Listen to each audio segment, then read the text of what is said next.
245 kilometres journey చేసి రాజమండ్రి నుంచి ఇక్కడ దాకా రావడం జరిగింది. రాజమండ్రి అవతలంకానే నేను మార్నింగ్ రాజమండ్రిలో 8:30కి బయలుదేరాను. ఇక్కడ వచ్చేటప్పుడు 42 అయింది.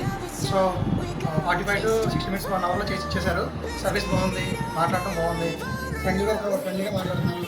సో ఏదైనా తక్కువలో ఎక్కడ దొరకని పార్ట్స్ ఏమైనా ఉంటే మాత్రం ఖచ్చితంగా ఇంటర్వ్యూ దొరికితే అది ఇదేం కాదు. సో నేను బ్రదర్తో మాట్లాడడం జరిగింది. చాలా బాగా రిసీవ్ చేసుకున్నాను. 45 minutesలో కూర్చోబెట్టి చేసి ఇచ్చేసారు. సర్వీస్ అయితే చాలా బాగుంది. సాటిస్ఫై అయ్యా సర్వీస్కి? నేను హ్యాపీగా చాలా ఫుల్ సాటిస్ఫై అయ్యా. వచ్చినన్నీ చేసి ఇచ్చేసారు. దానికి తోడు నాకు రీజనబుల్ గా నేను అన్నీ తిరిగి నేను వైజాగ్ ఆఖరికి వైజాగ్ ఎల్జీ స్టోర్లో అడిగాను, రాజమండ్రి స్టోర్లో అడిగాను. అన్నీ తిరిగి మీ వీడియో చూసిన తర్వాత ఎంత అవుద్దని అడిగితే రిక్వెస్టింగ్గా మాట్లాడితే ఓకే పనులన్నీ చేసి పెడతానని అక్కడ దొరకదు కానీ మన దగ్గర దొరుకుతుంది అని చెప్పి అన్నారు. సో బాగా నచ్చింది. రిసీవింగ్ కూడా బాగుంది. Thank you.